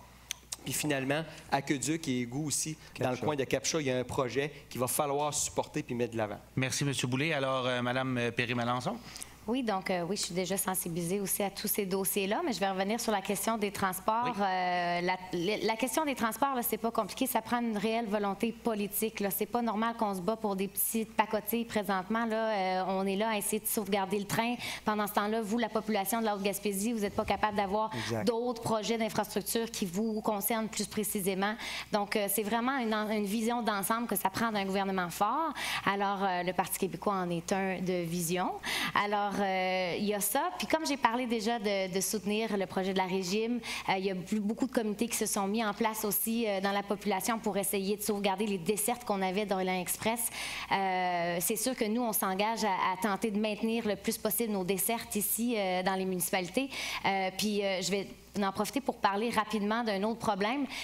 Ici, là, quand on dit que la gratuité des soins nos soins sont gratuits ici en Gaspésie, je pense qu'il y a beaucoup de témoignages qui nous démontrent que ce n'est pas le cas. Il y a beaucoup de services qui se donnent simplement. C'est clairement lié. Là, c'est parce que les frais de déplacement, il faudrait au moins qu'on puisse assumer les frais, bonifier les programmes pour s'assurer que ceux qui ont à utiliser les transports pour se rendre à l'extérieur de la région, c'est le cas pour beaucoup de personnes, et bien qu'on puisse bonifier aussi les programmes en déplacement déplacement dans le système de la santé parce que j'ai déjà parlé de régime. Alors, merci à vous quatre. C'est ce qui m'a fait à cette période ouverte de débat. On passe à la prochaine question. Alors, cette question ici provient du centre Louise-Amélie. Alors, récemment, 3 millions ont été consentis au refuge pour femmes violentées. Toutefois, comme ces sommes concernent exclusivement l'adaptation des services aux clientèles immigrantes, c'est-à-dire les refuges accueillant au moins 20 d'immigrantes, privilégiant du coup les grands centres au détriment des régions, le centre Louise-Amélie affiche de façon récurrente un taux d'occupation supérieur à 100 en plus d'accueillir 5 de femmes immigrantes. Alors, le volume d'occupation réel des maisons d'hébergement n'est pas reconnu et les femmes aînées, qui représentent une part importante de la clientèle, ne semblent pas être une priorité gouvernementale, ce qui favoriserait pour une fois certaines régions plutôt que les grands centres. Alors, est-ce que votre parti s'engage à rétablir l'équité financière entre les maisons d'aide et d'hébergement? Si oui, quand et de quelle manière? Madame Perry-Melançon, c'est à vous de commencer. C'est clair que nous, on a la volonté d'aider tous les organismes communautaires autonomes. On l'a dit, je l'ai dit précédemment, on a un rehaussement prévu dans le cadre financier de 425 millions sur 4 ans. Donc, c'est certain que ça va venir en aide à tous ces organismes-là, peu importe la vocation et la mission principale. Alors, bien évidemment, pour ce qui est du centre Louise-Amélie et les autres, pour les autres maisons d'hébergement, il faudra s'attaquer à ces préoccupations-là qu'ils ont. Et moi, c'est certain que dès après l'élection, je m'assoirai avec ces gens-là, les acteurs du milieu communautaire, et je regarderai les besoins avec eux. Donc, moi, je le répète, le rôle d'un député, c'est d'être à l'écoute des gens, des préoccupations de la population. Alors, on regardera ça en temps et lieu, puis on fera ce qu'il faut, le nécessaire. Alors, M. Alexandre Boulay, sur le sujet de l'équité financière entre les maisons d'aide et d'hébergement, qu'est-ce que votre parti propose? Moi aussi, je m'engage vraiment à travailler avec la communauté, à regarder puis comprendre ce dossier-là comme il faut, vraiment les détails, puis voir qu'est-ce qui fait qu'il y a une iniquité. Puis s'il y en a une, puis le financement n'est pas aligné avec les besoins, je m'engage vraiment à travailler avec la communauté, puis à regarder comment on peut rétablir le niveau comme il doit être. Fait que je pense que si on regarde en Haute-Gaspésie, au niveau de l'économie sociale, il y a vraiment un besoin de support. J'ai parcouru la Haute-Gaspésie au cours des derniers mois, puis s'il y a un endroit où j'ai été très impressionné, c'est le centre de pédiatrie sociale qu'il y avait à Capcha, mais qui a aussi un centre de services Agro-Monde. Ça, c'était une initiative du milieu, mais ça, c'est le genre d'initiative qu'il faut que le gouvernement appuie, encourage, puis favorise un meilleur financement. Fait que, économie sociale, je vais vous être très honnête avec vous. Moi, je suis un gars du milieu des affaires. C'est mon angle mort. C'est le côté qu'il faut que je travaille à développer. Puis, la clé vraiment pour le faire, c'est d'être près de la population, questionner.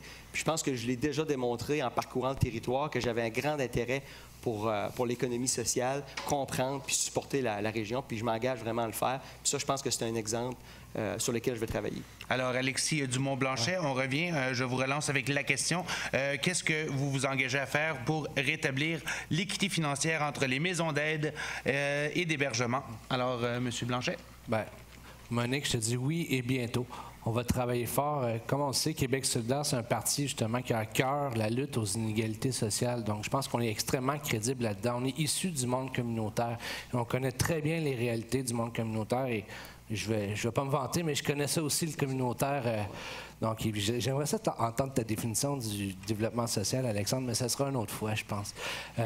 Donc, nous aussi, on a justement des enveloppes dans notre budget pour justement aider les organismes communautaires, entre autres les centres de victimes de violences comme le vôtre, à réussir à faire leur mission.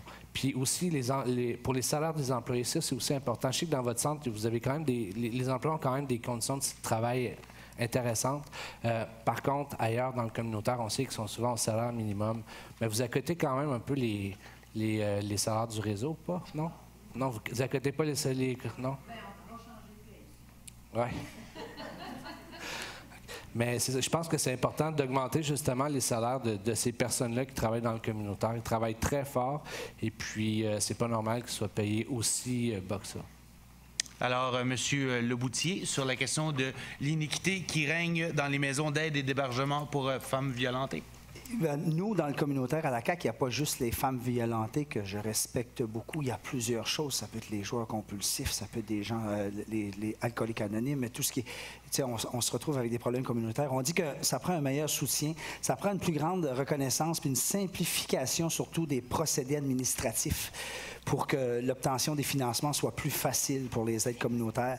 Il faut une organisation qui réponde à une multitude de besoins et il ne faut pas que ça soit couvert nécessairement par les réseaux publics. Il faut que ce soit vraiment le gouvernement qui s'occupe d'aider les aides communautaires directement, d'accepter les demandes de subventions. Nous, à la CAQ, on essaie de faire du ménage, mais souvent, on essaie de dégraisser la machine parce que souvent, la problématique de beaucoup de centres communautaires, comme le Centre pour les femmes battues, Violenté, c'est d'arriver à avoir des subventions. C'est compliqué, c'est toujours de la paperasse, c'est toujours un éternel recommencement. Et je fais une parenthèse, je pense à Exploramer qui, à tous les ans, doit devenir un musée parce qu'elle doit recommencer à tous les ans et essayer d'avoir sa fameuse subvention récurrente. Pour les centres communautaires à l'accueil, nous, à la CAQ, on dit que c'est un meilleur soutien puis une plus grande reconnaissance, une simplification de la chose pour que les centres communautaires puissent avoir, bien sûr, des argents offerts par les gouvernements et ça doit être récurrent parce que c'est important, la santé des gens. Alors, je vous remercie, M. Leboutier. On a ensuite une question qui nous provient du Conseil de l'eau du nord de la Gaspésie. Alors, on explique que l'eau est au cœur des enjeux environnementaux, économiques et de sécurité publique. Alors, en raison de la configuration naturelle des bassins versants et de l'occupation actuelle du territoire, la plupart des communautés du nord de la Gaspésie se retrouvent à l'embouchure des rivières dynamiques et engendrant ainsi des phénomènes d'érosion et d'inondation. Alors, on demande, qu'est-ce que vous proposé pour aider les municipalités de la circonscription à mieux se préparer face à ces phénomènes et lors de leurs manifestations à mieux gérer les impacts. On va commencer avec Alexandre Boulay. Nous, on a mis de l'avant déjà un programme pour les situations d'urgence quand on parle d'érosion. Et ce qu'on va devoir faire, puis ce qu'on s'est déjà engagé à faire, c'est d'avoir un autre programme pour pouvoir mesurer jusqu'à quel point l'érosion se fait, jusqu'à quelle vitesse. Un programme qui est beaucoup plus dans un mode préventif. Donc aujourd'hui, avec les changements climatiques, c'est des phénomènes qu'on voit de plus en plus. Puis on a dû adapter les programmes gouvernementaux pour pouvoir faire face à la réalité de la région. Donc aujourd'hui, pour résumer, on a deux programmes. Un programme qui est vraiment urgence, puis un programme qui est vraiment en mode prévention. Donc, ce qu'il faut faire, c'est qu'il faut parler avec les gens, puis mon rôle en tant que futur député, ça va être de faire le lien aussi avec les gens de la sécurité publique pour qu'il y ait du suivi qui est fait où il y a de l'érosion, pour regarder quel programme va être le plus adapté, le mieux. Mais en fait, si c'est le programme d'urgence, inquiétez-vous pas, on va bouger rapidement. Alors, merci, M. Boulay. On offre maintenant la parole à M. Alexis Dumont-Blanchet. Bien, moi, je ne suis pas un expert en érosion des berges, malheureusement, et ces questions-là, on ne les a pas eues d'avance. Et puis, comme vous le savez, un programme politique, c'est à peu près épais de même. Donc, je ne vais pas être capable de répondre à ta question. Par contre, je vais comme la détourner pour parler un peu d'environnement parce qu'il n'y a pas eu de questions posées là-dessus dans le débat. Ça ne te dérange pas? Allez-y, vous avez 1 minute 30. OK. Oh, 1 minute 30 quand même. Donc, à Québec solidaire, comme vous le savez, on essaie d'avoir une vision à long terme par rapport à l'environnement. On est là pour transformer l'économie, On veut, dans le fond, faire un virage à 180 degrés. Dans notre programme, justement, de transition énergétique et économique, on a 66 mesures concrètes et ambitieuses pour lutter contre les changements climatiques. On parle de moyens de transport, quand on parle d'aménagement du territoire et d'agriculture, quand on parle d'une réforme de la fiscalité pour justement donner des outils aux municipalités pour relever les défis du 21e siècle en lien avec l'environnement. On est là aussi, on privilégie aussi l'économie circulaire. On veut donner plus de place au solaire, à la géothermie, à l'éolien. On veut réformer le BAP. On veut une loi cadre sur justement le climat et, comme vous l'avez dit plus tôt, c'est bizarre que je dois dire que je vais être d'accord avec la CAQ. Non, pas toi avec la CAQ. 15 secondes. Merci, Alexandre. on est aussi pour la biomasse. On croit aussi que les résidus de l'industrie forestière doivent être transformés en énergie. Alors, M. Leboutier, de votre côté, comment proposez-vous aider les municipalités de la circonscription à mieux se préparer face aux phénomènes lors de leurs manifestations et à mieux gérer leurs impacts? Dès l'entrée au pouvoir, dès le changement de gouvernement, il faut tout de suite prendre le problème. On voit ce qui est arrivé à Percé. Moi, je suis un gars de la mer, je viens de Grande-Rivière. Percé a détruit ses berges au complet et c'est en restructurant les berges, en amenant un gravier plus loin qui fait qu'on casse la vague. Il faut savoir qu'on va prendre 2 degrés dans les prochaines années de température. Certains disent « youpi, il va faire plus chaud », mais tout ça nous emmène plein de problématiques. Et je prends une phrase de mon ami Alain Cormier, qui est assis ici dans la salle ce soir. « La cartographie des rivières de notre territoire est une zone d'érosion côtière aux frais des gouvernements. » Et c'est ce qu'il faut faire. Il faut tout de suite s'asseoir et regarder où l'eau est sujet à monter, des zones inondables, et tout de suite trouver la solution. Il y a l'enrochement. Il faut aussi prendre tout le côté routier de l'autre côté est à refaire, est à revérifier. On enroche, mais il faut le faire comme il faut. Il faut prendre le temps de vérifier où est vraiment la problématique, où les eaux vont monter les plus haut, et de s'asseoir et de regarder où sont les problématiques pour aller tout de suite réparer la problématique. Parce que bientôt, les eaux vont monter tellement que certaines maisons, on en a perdu déjà dans le fleuve des maisons avec des tempêtes, et c'est pas terminé, là. Ce n'est que le commencement. Comme dirait Témoin de Jéhovah, réveillez-vous. Hein? À un moment donné, la blague est là, mais c'est comme ça. Il faut se réveiller, puis il faut trouver des solutions. Et c'est en prenant le temps de vérifier chaque coin de réseau où l'eau est accessible à détruire, de tout de suite préparer un plan d'urgence pour ces gens-là, d'abord, et par la suite préparer un plan des infrastructures pour empêcher la mer d'attaquer. On a une cimenterie, on pourrait toujours s'en servir, mais d'attaquer Merci, Monsieur Leboutier. les berges. Merci. Alors, on va clore sur cette question avec Mégane Perry-Malençon du Parti québécois. Donc, c'est vrai que c'est une réelle problématique, là. On le sait, c'est partout sur nos côtes. On est aux prises avec l'érosion des berges. Il y a certains endroits qui sont épargnés, mais il va falloir aussi prévenir. C'est que là, il est déjà trop tard là, pour investir dans ce genre de plan-là. Il faut vraiment mettre de l'argent dans la prévention et la réparation des dégâts causés par l'érosion des berges. On l'a vu, il y a des études, là, même à Percé, qui ont été commandées. Il me semble que c'est Ouranos qui me vient en tête, mais c'est quelque chose comme ça. Donc, il existe vraiment des solutions là, pour venir contrer l'érosion des berges. Il faudra les mettre en œuvre. Et pourquoi pas, justement, on parlait à Saint-Anne-des-Monts qu'il y avait un bâtiment qui pouvait accueillir plusieurs nouveaux employés, qui pourrait peut-être faire naître un nouveau centre gouvernemental pour les emplois. Pourquoi pas un centre de recherche pour tout ce qui est réchauffement climatique, lutter contre ce problème-là, et l'érosion des berges en ferait partie. Alors, merci à vous quatre. On a ensuite une question qui nous provient du public. Alors, en 2014, le gouvernement québécois a mis fin aux conférences régionales des élus et laissa le choix ou non de maintenir les CLD en place. Alors, on sait ici que la Haute-Gaspésie a décidé de maintenir son CLD.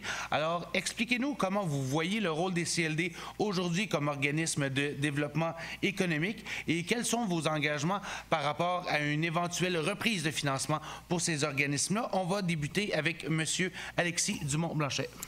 Oui, puis ça a été toute une histoire de sauver le CLD. D'ailleurs, j'admire le courage des élus d'avoir tenu tête au gouvernement libéral et puis justement d'avoir sauvé le CLD. Le CLD, on sait, nous, les instituts, les organismes qui aident au développement économique, il n'y en a pas 50 à Sainte-Anne-des-Monts, il n'y en a pas beaucoup en Haute-Gaspésie. Puis le fait d'avoir voulu mettre la hache là-dedans, ça a été, selon moi, une grande erreur pour l'avenir économique de la Haute-Gaspésie.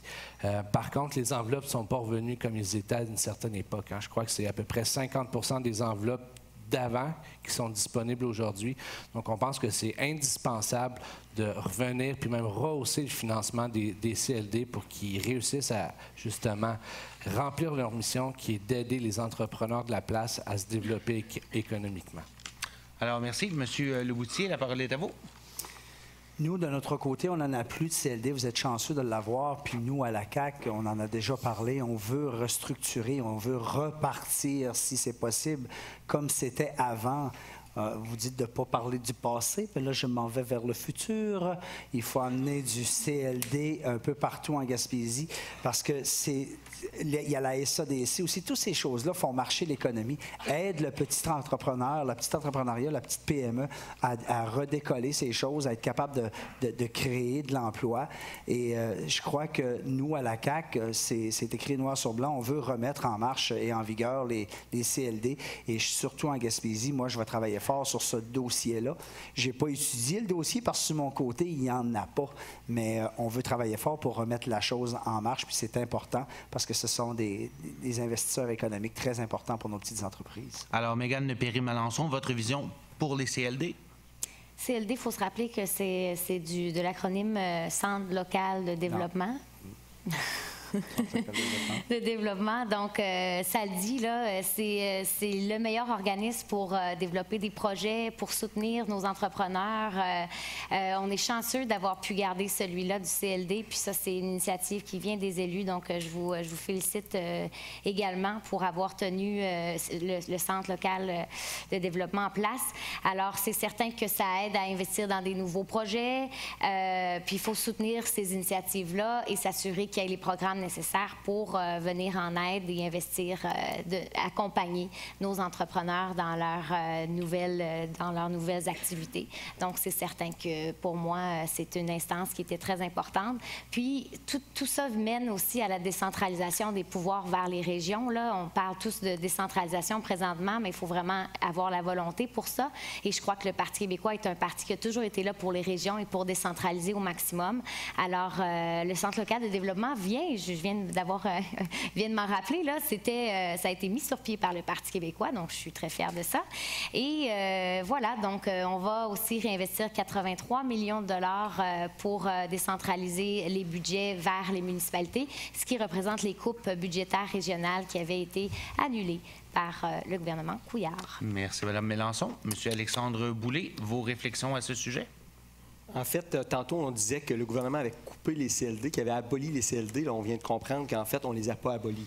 La région a vraiment choisi, chaque région avait le choix de les abolir ou de les conserver. Puis ici, en Haute-Gaspésie, vous avez pris la décision de les conserver. Puis honnêtement, je pense que c'est une excellente décision parce que si on regarde aujourd'hui, il y a un tissu entrepreneurial en Haute-Gaspésie. C'est probablement relié au fait que vous avez conservé votre CLD. Moi, de mon côté, je pense que c'est important de passer beaucoup par les CLD pour pouvoir gérer des budgets, disons, des fonds de développement économique. Puis je vous ai parlé déjà d'un fonds de 60 millions pour les MRC qu'on veut revitaliser. Puis ça, encore une fois, c'est un fonds qui va pouvoir être utilisé par les CLD pour pouvoir soutenir les entrepreneurs de la Haute-Gaspésie. Merci.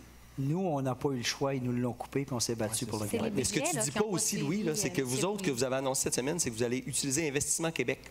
Autrement dit, vous allez couper le CLD. Non, du tout. Alors, ce que ton chef on vous remercie, ce n'était pas une période de débat. Non, mais c'est pas grave. Je voulais que ça soit mis au clair. Alors, messieurs, madame, c'est maintenant l'heure de passer au discours de fermeture. Alors, chacun des candidats aura 2 minutes pour présenter vos commentaires de fermeture. Alors, Monsieur Louis Leboutier de la Coalition Avenir Québec. Non, j'étais le premier, je ferme le dernier. Moi. Exactement. D'accord, merci. Vous êtes le premier à terminer. Alors, on vous écoute. Non, j'étais le premier à ouvrir, je ferme pas le dernier, non?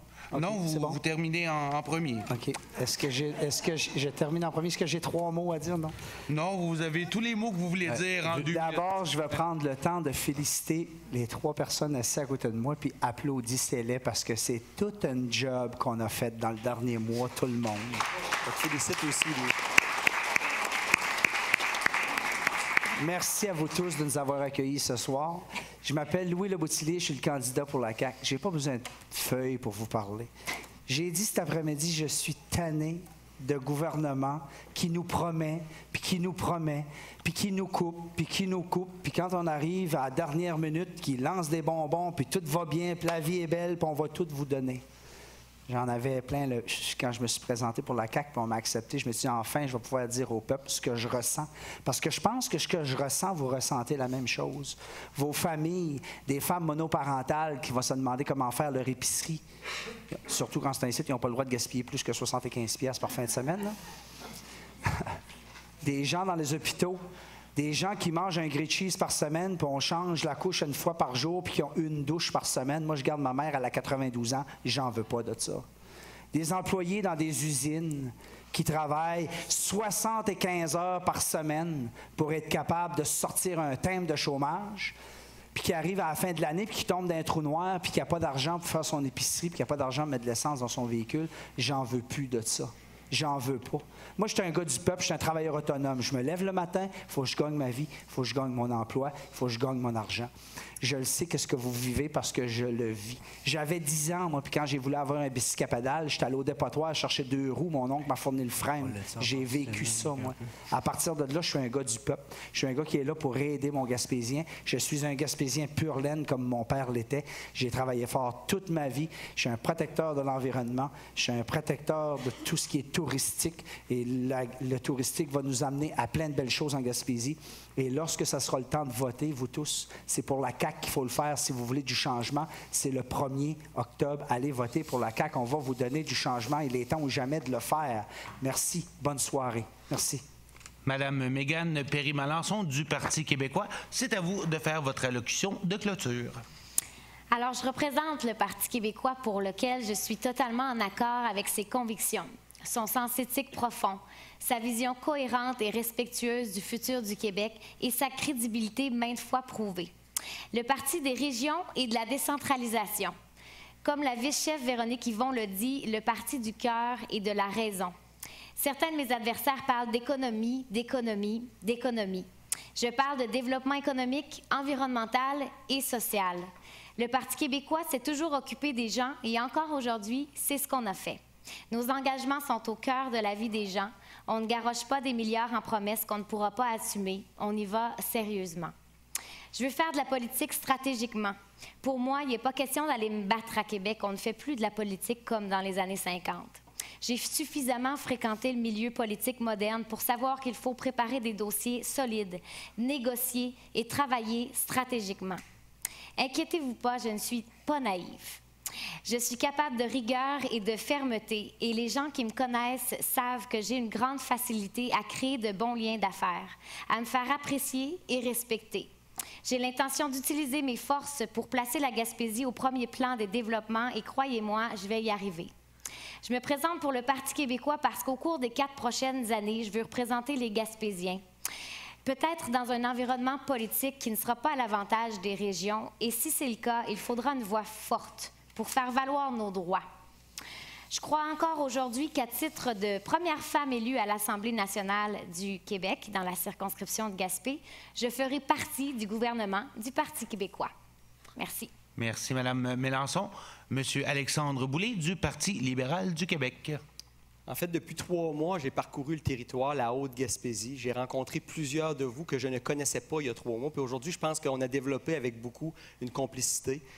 J'ai été très attentif aux besoins de chaque communauté, des besoins qui parfois étaient un peu plus sociaux, d'autres fois qui étaient plus économiques, au niveau encore de l'environnement, au niveau énergétique.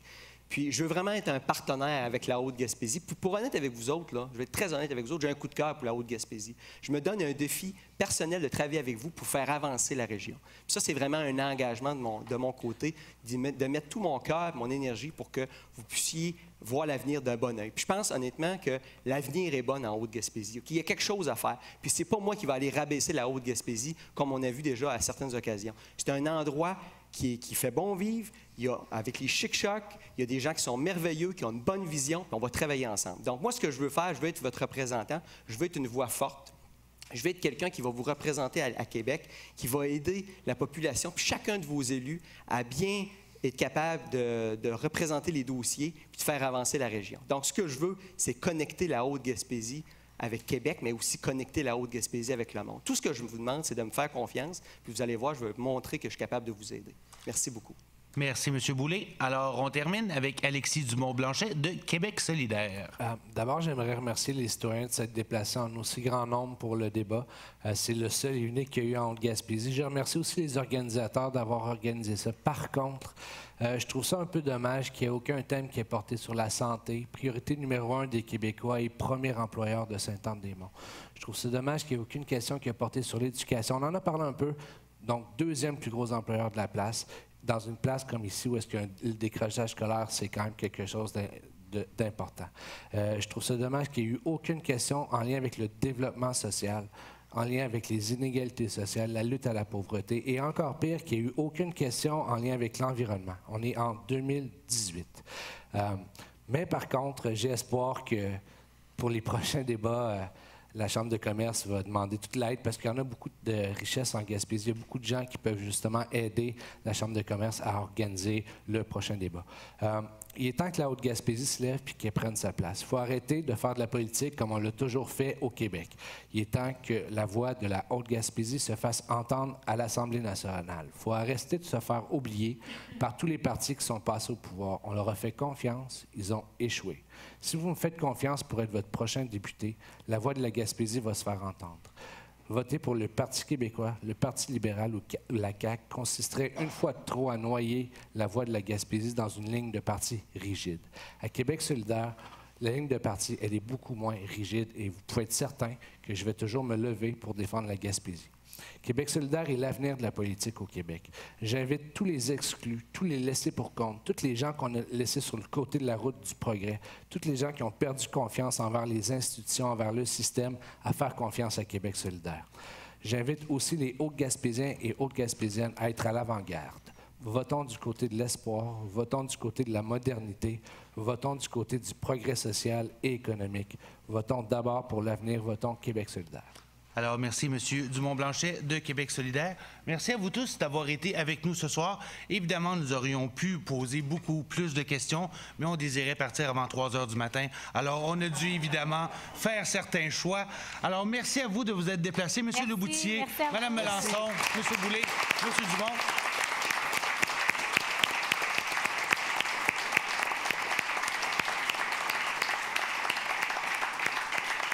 Alors, on vous remercie à vous tous. Merci à la Chambre de commerce et les médias. Vous aurez l'occasion de vous entretenir avec les candidats. Alors, merci et bonne soirée.